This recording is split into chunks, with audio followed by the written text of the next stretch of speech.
harus ada apa macam-macam, ya kan? Kemudian ada penyakit-penyakit yang bisa dikatakan sangat sulit, ya, di kedokteran dan tidak ada jawabannya kecuali minum obat seumur hidup. Tremor, Parkinson, Alzheimer, ketuaan, atau proses-proses penuaan yang lain, pegel-pegel misalnya. Itu cuma dikasih obat, tapi pegelnya tidak hilang aslinya, penyebabnya tidak. Nah, ternyata dengan proses totok punggung ini satu yang saya anggap luar biasa. Sampai saya mengatakan ini kalau beliau Pak Ustadz Abdurrahman ini dikasih gelar profesor cocok ini. Karena menemukan sesuatu yang kita dulu tidak ada jawabannya gitu. Saya tanya, ini kenapa perkara yang rumit begini tidak dikasihkan ke dokter, malah kepada seorang ustadz, apa masalahnya? Karena kita tahu susunan daripada ada aneh Pak. Ini bisa diputar yang ini. Salah satu. Kita mau lihat tulang belakang. Yang tulang belakang mana? Iya. Jadi tubuh kita ini ada ke tulang belakang semua. Semua organ bergantung, ya. Semua organ bergantung pada tulang belakang, ya. Tapi adanya dokter tidak menemukan ini, bahwa ini ada sesuatu di sini, ada masalah, gitu. Jadi selalu kalau kita ada tulang belakang bermasalah, misalnya HNP, itu satu penyakit yang betul-betul masalahnya di tulang belakang, HNP atau penyempitan, itu yang kita pikirkan adalah tulangnya. Itu dokter. Maka kalau operasi tulangnya yang digerus gitu. Kita tidak pernah memikirkan bahwa itu adalah lemaknya. Ya. Kedua, yang saya tidak dapat di kedokteran adalah dua, yaitu bahwa lemak menimbulkan masalah, lemak di sini menimbulkan masalah, dan lemak bisa dibuang dengan hanya ditotok namanya. Ini kita tidak pernah dapat dari dokter saya manapun, dari dosen saya manapun. Nanti dari metode totok punggung kita bisa dapat bahwa kalau dikucil-kucil di sini, maka lemak di sini akan hilang. Ya. Nah, ternyata saya lebih yakin lagi ketika kita kembali kepada masa anak-anak. Anak-anak yang normal, mereka tidak capek, walaupun main dari pagi sampai malam, besok main lagi. Tidak ada mengeluh ini, tidak ada. Tapi mulai beranjak dewasa, dia mulai ada sakit sini minta dipijit, minta di ini. Ini menunjukkan dulu kita tidak tahu sebenarnya metode punggung. Kenapa ini masalahnya? Ternyata ini masalahnya adalah adanya mulai penumpukan lemak di sekitar sini. Kenapa kita bisa yakin bahwa penumpukan lemak yang terjadi? Karena kalau kita ambil fotonya, ini kita bisa bandingkan kalau bapak-bapak yang mau studi, kita boleh foto anaknya atau minta bandingkan foto anak-anak yang pernah difoto tulang belakangnya ketika kecil, kemudian membesar, maka besarnya akan proporsional. Tulangnya juga akan proporsional, ototnya juga.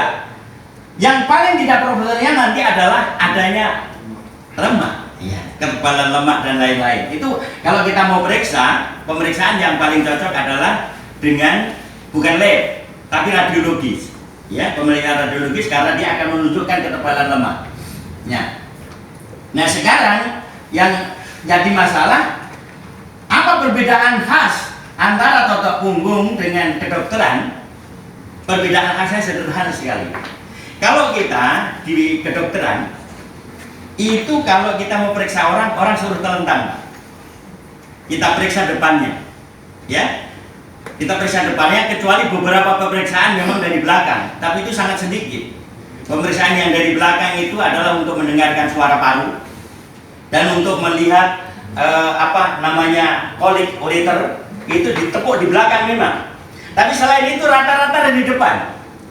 Karena apa? Semua organ ini malah ada di depan. Jadi dulu kalau kedokteran kita berpikir masalah jantung itu ya ada di jantung. Kalau sakit jantung ya kita urus jantungnya. Sampai ada akhirnya dokter jantung, gitu.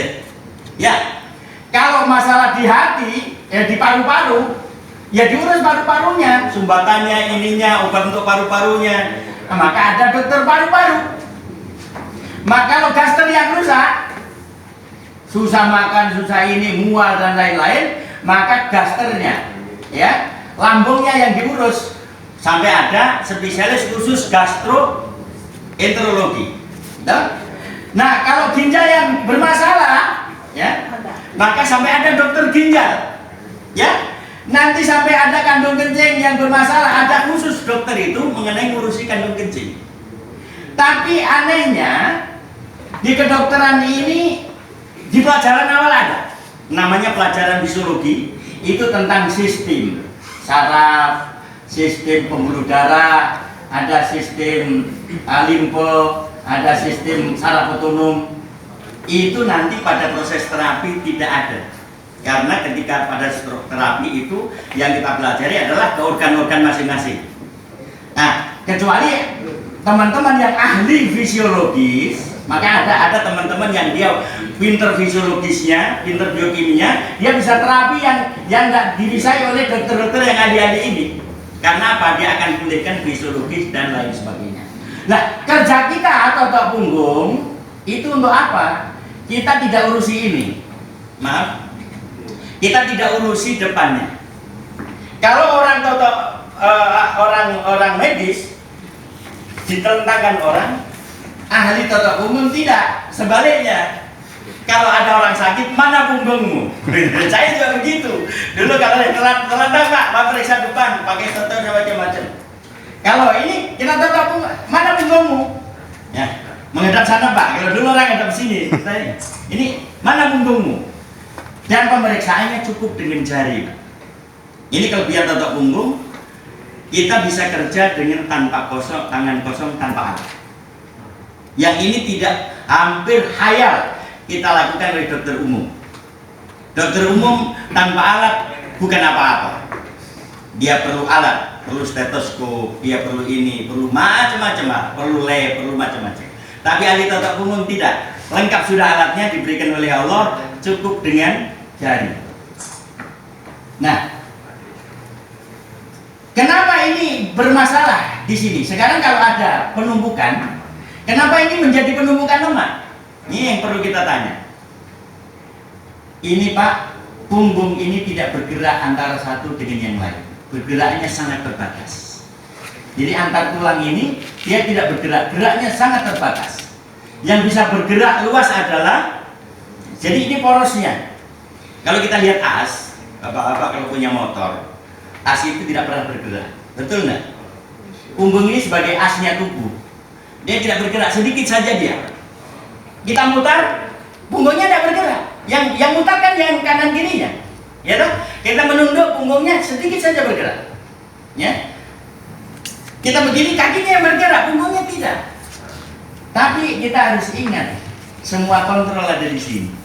Semua kontrol ada di sini. Sekarang kalau jari kita sakit, Pak, yang merasakan sakit itu kira-kira jari apa otak? Otak yang merasakan sakit.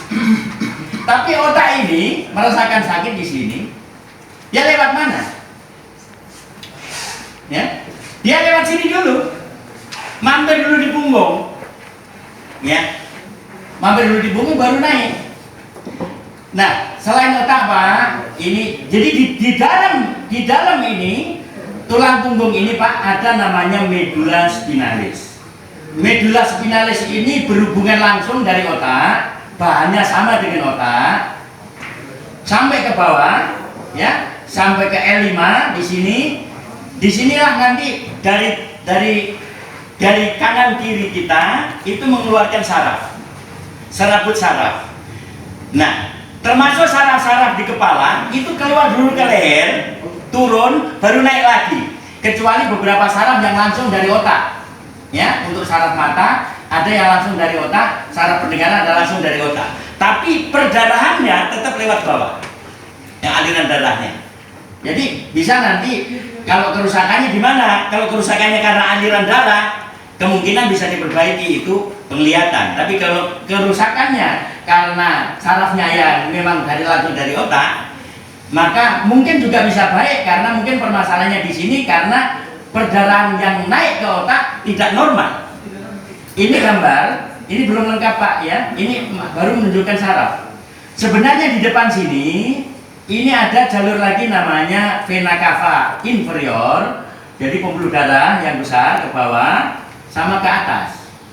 Itu di depan persis apa namanya, tulang belakang ini ada jalur naik pembuluh darah dan jalur turun pembuluh darah.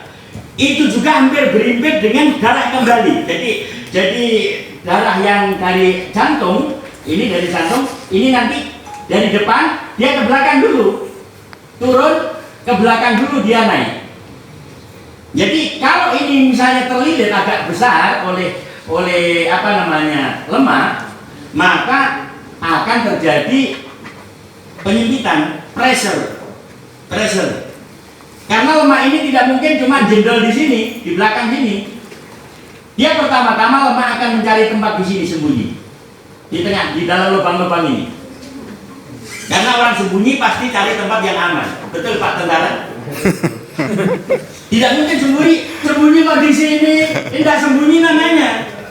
Sembunyi dulu di tempat tulang-tulang ini. Maka ini akan terisi dulu, terisi. Dia akan membelit kemungkinan ke depan. Aman toh dari jangkauan. Ya.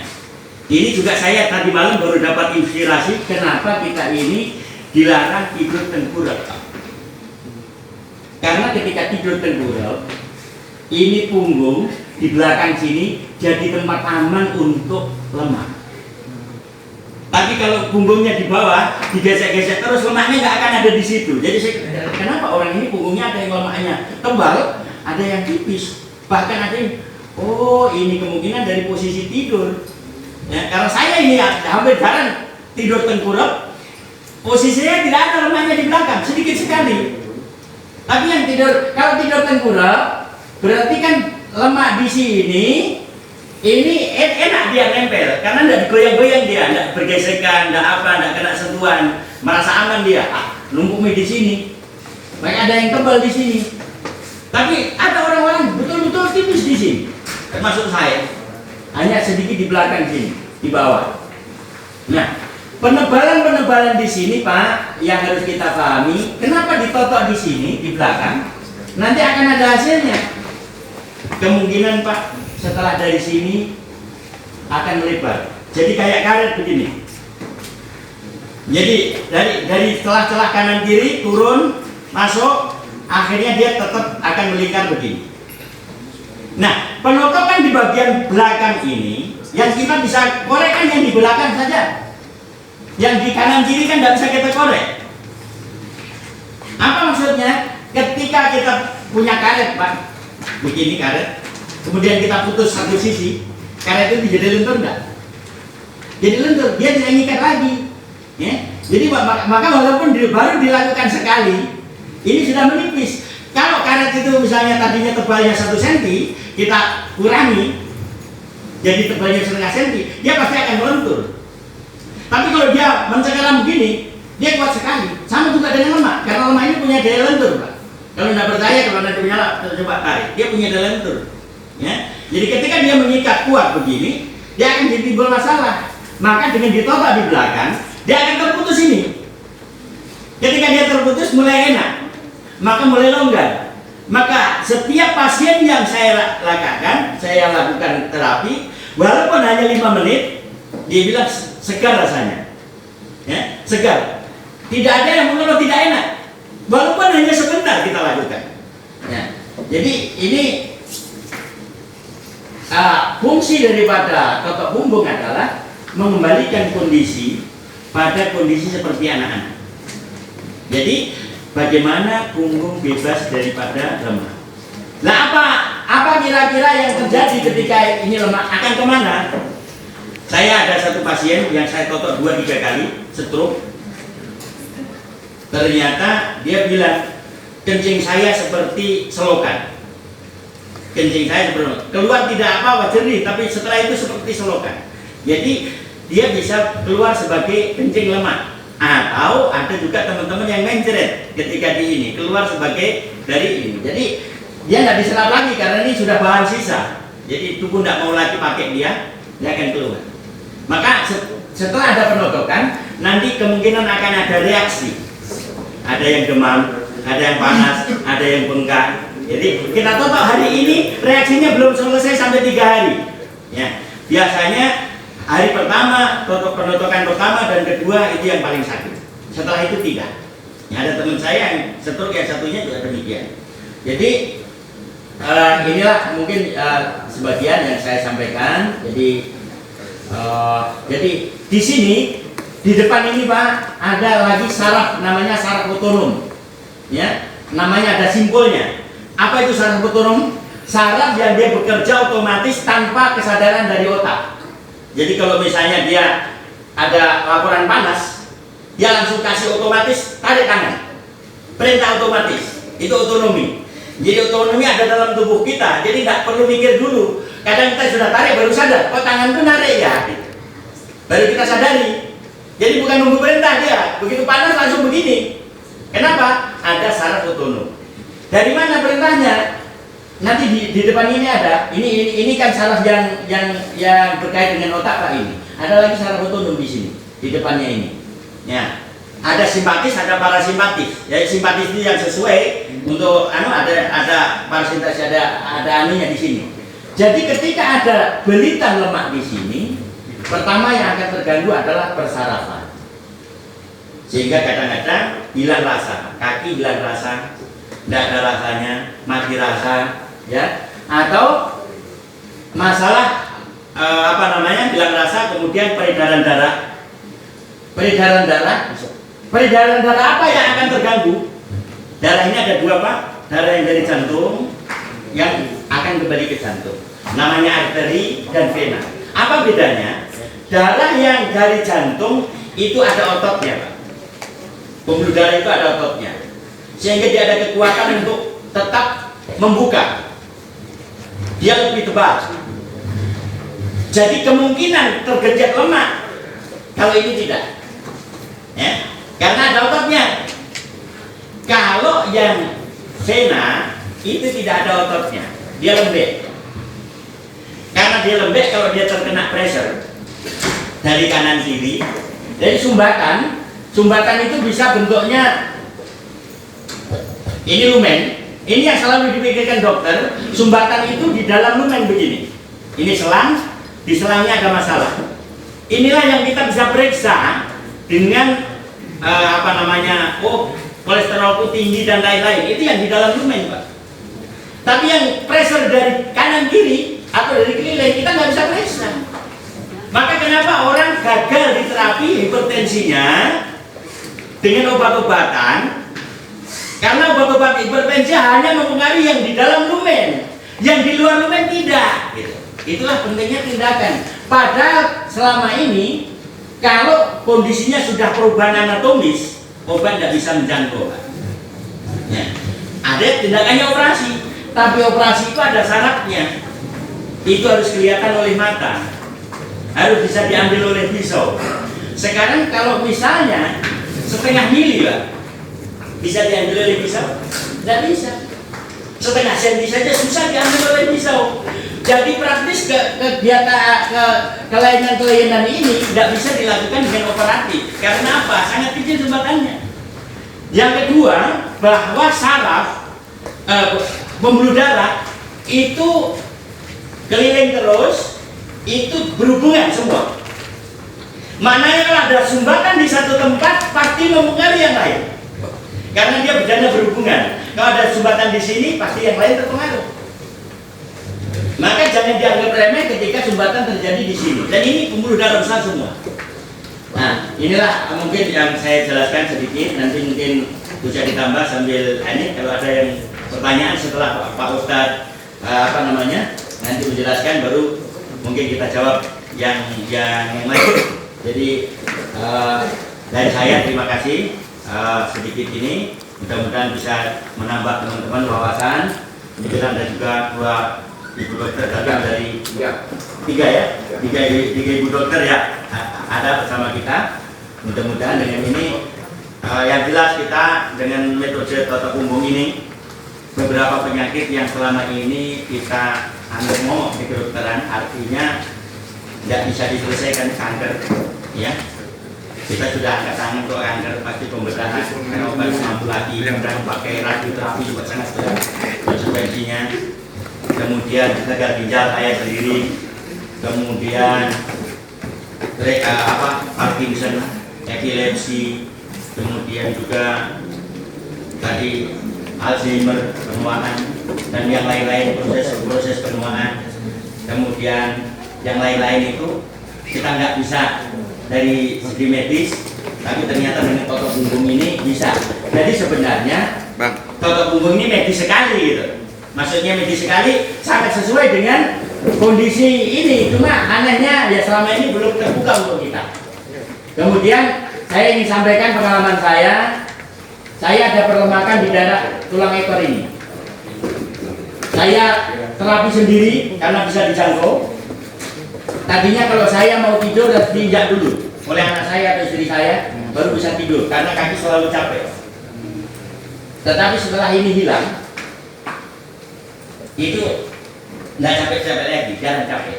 Jadi nanti boleh untuk praktek lihat. Jadi normalnya pembuluh tulang punggung ini Pak, kalau kita raba dari bawah sampai atas, kita beri raba tulang punggung kita masing-masing, langsung akan ketemu setelah kulit itu tulang. Kalau di situ ada seperti bantal atau yang menghalangi, berarti di situ ada masalah. Jadi kita bisa seleksi sendiri. Dan cara nyari salah satu paling gampang begitu. Jadi kalau di sini kalau tidak ketemu, tuh seperti ini yang C7 ini, kalau kita tidak bisa sentuh benjolan tulangnya, ada di situ penumpukan lemak, berarti masalahnya. Nanti masalahnya terus ke bawah, begitu caranya. Dan nanti cara yang lebih jelas akan dijelaskan oleh Pak Ustadz. Itu gambaran saya bahwa dengan cara seperti ini, alhamdulillah saya sendiri ya banyak terbantu, istri saya juga terbantu. Selama ini dia selalu mengeluh sakit, kita bingung kayak obat ini, tapi hasilnya tidak maksimal. Begitu kita totok sebentar saja kita kerja, ternyata bertahan berhari-hari, artinya lebih baik kondisi. Nah demikian, terima kasih ya teman-teman. Nanti silakan dilanjutkan Bapak Ustadz, kemudian nanti boleh tanya jawab setelah Bapak Ustadz menyampaikan presentasinya. Assalamualaikum warahmatullahi wabarakatuh.